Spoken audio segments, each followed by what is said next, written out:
కేరళ సినిమాల్లో ఎంత న్యాచురాలిటీ ఉంటుందో కదా. ఆ గ్రీనరీ, ఆ విజనరీ, స్క్రీన్ ప్లే చాలా బాగుంటుంది కదా. చిన్న చిన్న లైన్స్తో సినిమాలను అద్భుతంగా తీస్తారు. అందుకే చిన్న చిన్న సినిమాలుగా రిలీజ్ అయ్యి ఇండస్ట్రీ హిట్ అవుతున్నాయి. మిగిలిన ఇండస్ట్రీలలో ఉన్నట్లు కాకుండా మాలీవుడ్ సినిమాల్లో మహిళలకు ఇంపార్టెన్స్ ఉంటుంది. ఇది రీల్ వరకే. రియల్ లైఫ్లోకి వచ్చేస్తే మాలీవుడ్లో లేడీస్ని చాలా నీచంగా చూస్తున్నారు. ఇదేదో మేం చెప్తున్నది కాదు. హేమా కమిటీ ఇచ్చిన నివేదిక చెప్తున్న సంచలన నిజాలలో ఇది ఒకటి. అసలు ఏంటి హేమా కమిటీ? హేమా కమిటీని ఎందుకు వేశారు? కమిటీ నివేదిక వచ్చిన తర్వాత బయటకు వచ్చిందెవరు? ఈ ఇండస్ట్రీ కేవలం కొందరి చేతుల్లోనే ఉందా? ఆ యాక్టర్స్ లేడీ యాక్టర్స్తో అంత దారుణంగా ప్రవర్తించారా? What's the story? Malayala cine పరిశ్రమలో మహిళల స్థితిగతులపై కేరళ ప్రభుత్వం 2017 జూలైలో వేసిన హేమా కమిటీ నివేదిక ఇప్పుడు బయటకు వచ్చి ప్రకంపనలు సృష్టిస్తోంది. సెట్లో స్త్రీలపై లైంగిక వేధింపులు, తాగి వచ్చి హీరోయిన్స్, లేడీ యాక్టర్స్ ఉంటున్న గది తలుపులు కొట్టడం, కేవలం ఓ 10-15 మంది శక్తివంతమైన వారి గుప్పెట్లోనే మలయాళ చిత్రసీమ ఉంది అనే సంచలన నిజాలు బయటపెట్టింది కమిటీ. స్టెనోగ్రాఫర్ కానీ కనీస ఇతర సౌకర్యాలు కూడా లేకున్నా సరే అనేక అవరోధాలను దాటి మరీ ఈ కమిటీ 233 పేజీల నివేదిక సిద్ధం చేసింది. నివేదికలో బలాబలాలు ఏమైనప్పటికీ సిరిసీమలోని చీకటి కోణంపై దర్యాప్తు జరిపి ఇలాంటి నివేదిక రావడం దేశంలోనే ఇదే మొదటిది. నిజానికి ఈ కమిటీ అనివార్య పరిస్థితిలో వేయాల్సి వచ్చింది. ఓ స్టార్ హీరోయిన్పై కదిలే కారులో స్టార్ హీరో దిలీప్తో పాటు మిగిలిన వారు రేప్ చేయడం, ఆ దారుణాన్ని వీడియో తీసి విడుదల చేయడంతో మలయాళ ఇండస్ట్రీ అట్టుడికింది. ఇక ఈ ఘటన 2017లో జరిగింది. దీంతో కేరళ రాష్ట్ర వ్యాప్తంగా నిరసనలు వ్యక్తమయ్యాయి. ఉమెన్ ఇన్ సినిమా కలెక్టివ్ బృందం డిమాండ్ల మేరకు కేరళ సర్కార్ retired high court judge K Hema సారథ్యంలో త్రిసభ్య సంఘం వేక తప్పలేదు. తెలుగు నటి శారద కూడా అందులో మెంబరే. ఆ కమిటీ 2019 డిసెంబర్ 31కే తన నివేదికను ప్రభుత్వానికి సమర్పించింది. కానీ ఇప్పటి వరకు బయటకు రానివ్వకుండా కేరళ సర్కార్ చాలా జాగ్రత్త పడింది. నివేదికలో సున్నితమైన అంశాలు ఉన్నందున ప్రభుత్వం దానిని బహిర్గతం చేయలేదు అని చెప్పుకొచ్చింది. పలు ఆర్జీఓ దరఖాస్తులు, కోర్టు ఆదేశాలు తర్వాత ఇప్పుడు ఈ కమిటీ నివేదికలోని విషయాలు బయటకొచ్చాయి. కాగా మలయాళ చిత్ర పరిశ్రమలోని చీకటి కోణాన్ని హేమా రిపోర్ట్ తేలింది. ఇక చాలా మంది నటీమణులు తాము ఎదుర్కొన్న లైంగిక వేధింపుల గురించి ఈ నివేదికలో ఉంది. లేడీ యాక్టర్స్ అవుట్డోర్ షూటింగ్కు వెళ్లినప్పుడు వారు బస చేసే హోటల్ గదుల తలుపులను మగవాళ్లు కొడతారని, అప్పటి వరకు వారంతా బాగా తాగి ఉంటారని, అసభ్యంగా ప్రవర్తించడం వంటివి చేస్తారని ఈ కమిటీ నివేదికలో తేలింది. ఈ కారణంగానే బయట షూటింగ్లకు వెళ్లకున్నా కుటుంబాన్ని కూడా వెంట తీసుకెళ్లాలని ఇటువంటి సిచ్యువేషన్స్ కారణంగానే అని తేలింది. మలయాళ చిత్రసీమ మొత్తం కొంతమంది పురుషుల చేతుల్లో ఉందని నివేదిక వెల్లడించింది. కొందరు స్టార్ యాక్టర్లు, నిర్మాతలు, డిస్ట్రిబ్యూటర్లు సినిమా ఇండస్ట్రీని నడుపుతున్నారు. ఇది ఒక రకమైన పవర్ హౌస్ వ్యవస్థ. లేడీ యాక్టర్స్కు అవకాశం రావాలంటే వారితో మంచిగా ఉంటే కొత్త సినిమాలు, మంచి రెమ్యునరేషన్ లభిస్తాయని రిపోర్ట్లో పేర్కొంది. సినీ పరిశ్రమలో లేడీ యాక్టర్కి లైంగిక వేధింపులు, అవమానాలు ఎదుర్కొంటున్నారు. కొందరు మగవాళ్లు అనవసరంగా అడ్వాన్స్ డబ్బులు ఇస్తూ పరోక్షంగా అడ్జస్ట్మెంట్ అవుతున్నారు.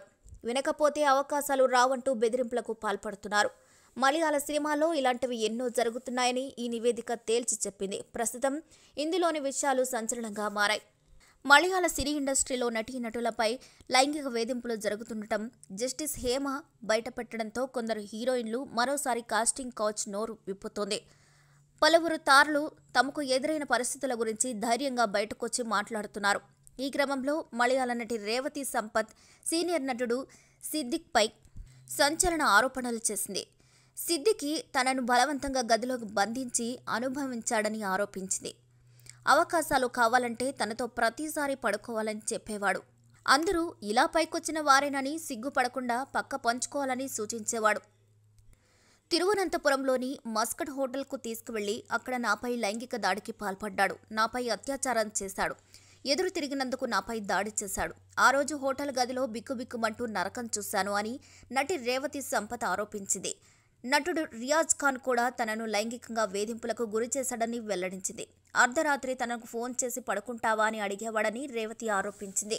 రియాజ్ ఖాన్ నుంచి ఓ రోజు రాత్రి ఫోన్ కాల్ వచ్చింది. ఒక ఫోటోగ్రాఫర్ నా అనుమతి లేకుండా నా ఫోన్ నంబర్ను అతనికిచ్చాడు. ఫోన్లో సెక్సువల్ విషయాలు మాట్లాడాడు. నాతో పడుకోవడానికి నీకు ఇంట్రెస్ట్ ఉందా అని అడిగాడు. నీకిష్టమైన పొజిషన్ ఏంటో చెప్పాలన్నాడు. ఈ సంఘటన నాకు 20 ఏళ్లు ఉన్నప్పుడు జరిగింది. అతడి మాటలు విని నేను షాక్ అయ్యాను.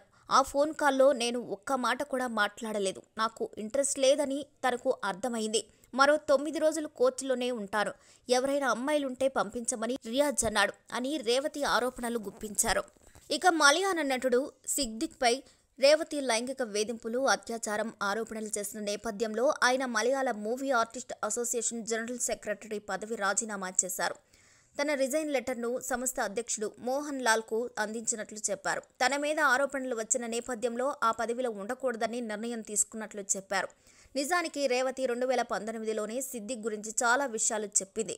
అప్పుడు పెద్దగా పట్టించుకోలేదు. తాజాగా జస్టిస్ హేమా కమిటీ రిపోర్ట్ ఇచ్చిన నేపథ్యంలో మరోసారి తనకు ఎదురైన వేధింపుల గురించి వివరించింది. సిద్దిక్ లైంగిక వేధింపుల ఆరోపణలకు సంబంధించి తన దగ్గర పూర్తి ఆధారాలున్నాయని, అతడిని ఇండస్ట్రీ నుంచి నిషేధించాలని రేవతి డిమాండ్ చేసింది. ప్రస్తుతం రేవతి వ్యాఖ్యలు మలయాళ ఇండస్ట్రీలో దుమారం రేపుతున్నాయి.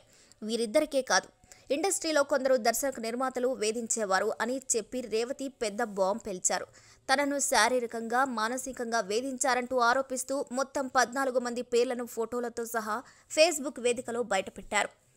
ఇక రేవతి విడుదల చేసిన పేర్లలో పాపులర్ నటుడు సిద్దిక్, దర్శకుడు రాజేష్, పోలీస్ ఇన్స్పెక్టర్, డాక్టర్ వంటి పేర్లు కూడా ఉన్నాయి. ఈ లైంగిక నేరస్తుల జాబితాలో నందు అశోకన్ అనే డివైఎఫ్ఐ నాయకుడని రేవతి పేర్కొంది. ఇక ఈ జాబితాలో నన్ను లైంగికంగా, మానసికంగా, మాటలతో వేధించిన వ్యక్తులు ఉన్నారు. ఈ మోసగాళ్ల గురించి ప్రపంచానికి తెలియాల్సిన అవసరం ఉందని, సినిమాల్లో పనిచేసే మహిళలకు ఈ కష్టాలు తప్పవు. అలాగని ఈ పోరాటంలో నేను ఒక్క అడుగు కూడా వెనక్కి వేయను అని పోస్ట్ చేపట్టారు. ప్రస్తుతం రేవతి చేసిన ఆరోపణలు, ఈ ఫేస్బుక్ పోస్ట్ మలయాళీ ఇండస్ట్రీని కుదిపేస్తుంది. హేమా కమిటీ సృష్టించిన ప్రకంపనలతో ఒక్కొక్కరు బయటకొచ్చి తనకు జరిగిన అన్యాయాల గురించి చెప్పుకున్నారు. ఇక ఇంత అన్యాయం జరుగుతున్నా ఇన్నాళ్ల వరకు బయటకు రాకపోవడానికి కారణం ఇండస్ట్రీ బ్యాన్ చేస్తుందేమో అన్న భయంతోనే, అవకాశాలు రాకుండా చేస్తారన్న భయంతో లేడీ యాక్టర్స్ బయటకు రావడం లేదంట. మేకప్ వేసుకున్న ప్రతి ఒక్క ఆడది పక్కలోకి వస్తుంది అనే తప్పుడు ఆలోచన పోయే వరకు సినీ ఇండస్ట్రీలో ఉన్న ఈ చీకటి కోణం పోదేమో.